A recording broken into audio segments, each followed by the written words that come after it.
नमस्कार दोस्तों, मैं एक ऐसा विषय लेकर आई हूँ जो बहुत सारे लोगों के लिए बेहद महत्वपूर्ण है, लोन रिकवरी। जी हाँ, अगर आप भी लोन चुकाने में परेशानी महसूस कर रहे हैं या रिकवरी एजेंट के कॉल से परेशान हो चुके हैं, तो आपको घबराने की जरूरत नहीं है।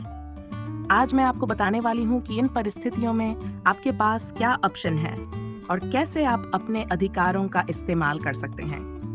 मान लीजिए, आपने अपने सपनों का घर लेने के लिए होम लोन लिया है, लेकिन किसी कारणवश आप अपनी 2 लगातार ईएमआई नहीं चुका पाए।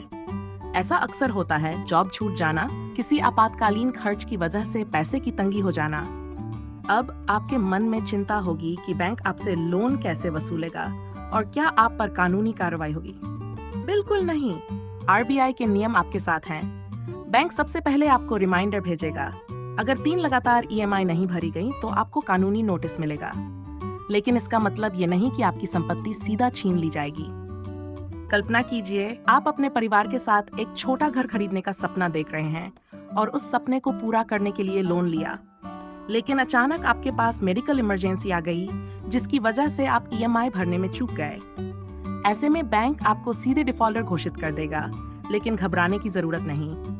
आपकी पहली प्राथमिकता होगी बैंक से बात करना, न कि डरना। लोन रिकवरी के 2 तरीके हैं। आरबीआई के दिशा निर्देशों के मुताबिक बैंक रिकवरी के लिए 2 तरीके अपनाता है, नॉन जुडिशियल रूट और judicial process. Non judicial route में बैंक आपको रिकवरी एजेंट के जरिए नोटिस भेजता है, जबकि जुडिशियल प्रोसेस के तहत बैंक कोर्ट में केस दायर कर सकता है। लेकिन यहाँ सबसे महत्वपूर्ण बात यह है कि बैंक किसी भी हालत में आपके साथ दुर्व्यवहार नहीं कर सकता। अगर रिकवरी एजेंट आपको परेशान करता है, धमकी देता है या फिर गलत तरीके से वसूली करने की कोशिश करता है, तो ये कानूनन अपराध है। मान लीजिए कि आप बाजार से सब्जियां खरीद रहे हैं और अचानक एक रिकवरी एजेंट आपके घर आकर आपको धमकी देने लगता है कि अगर आपने कल तक लोन नहीं भरा तो वे आपका सामान जब्त कर लेंगे। क्या ये सही है? बिल्कुल नहीं। आरबीआई के नियम कहते हैं कि एजेंट को आपसे शालीनता से पेश आना चाहिए और उसे आपके अधिकारों का सम्मान करना होगा। अब बात करते हैं उन अधिकारों की जो आपको आरबीआई ने दिए हैं। सबसे पहले, बैंक को आपको ये जानकारी देनी होगी कि कौन सा रिकवरी एजेंट आपसे मिलने आएगा और किस समय। इसके अलावा, अगर आपने कोई शिकायत दर्ज की है, तो बैंक को उस शिकायत का निपटारा किए बिना एजेंट को भेजने की इजाजत नहीं होगी। और हाँ, एजेंट को आपसे मिलने के दौरान हर बार अपना पर्सनल आइडेंटिफिकेशन कार्ड और बैंक का नोटिस साथ लेकर आना होगा। अगर वह ऐसा नहीं होता है, तो आप उससे बात करने से मना कर सकते हैं। सोचिए कि आपके पास रिकवरी एजेंट आता है, लेकिन उसके पास कोई प्रूफ नहीं है कि वो बैंक से आया है। क्या आप उस पर भरोसा करेंगे? नहीं। आपके पास अधिकार है कि आप उससे आइडेंटिफिकेशन कार्ड मांगें और अगर वो नहीं दिखाता, तो आप तुरंत बैंक में शिकायत कर सकते हैं। तो दोस्तों, अगर आप लोन नहीं चुका पा रहे हैं, तो सबसे पहले बैंक से बात करें। बैंक कई बार आपके लिए लोन रिस्ट्रक्चरिंग का विकल्प देता है, जिससे आप अपनी ईएमआई को मैनेज कर सकें। बैंक की मदद से आप अपने लोन को फिर से व्यवस्थित कर सकते हैं, ताकि आपके पास चुकाने के लिए थोड़ा और समय मिल सके। अब हम एग्जाम्पल से समझते हैं। सपना एक प्राइवेट कंपनी में एम्प्लॉय है।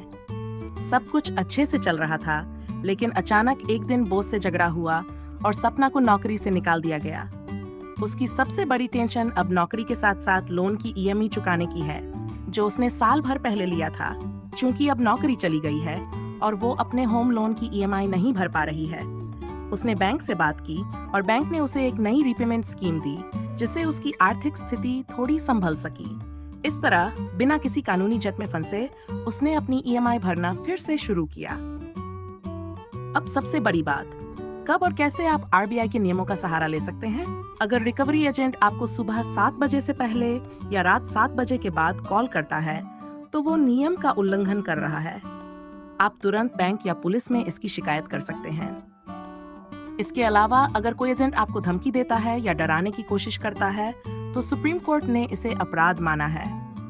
डरिए मत, आपका अधिकार है कि आप सुरक्षित रहें और बैंक से सम्मानपूर्वक बातचीत करें।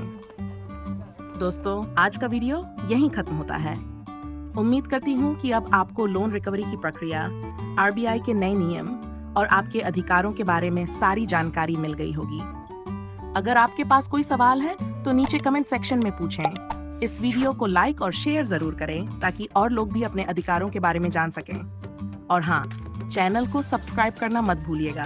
धन्यवाद। और हाँ, बेल आइकन दबाना भूलें ताकि जब भी हम नए वीडियोस अपलोड करें आपको नोटिफिकेशन मिल सके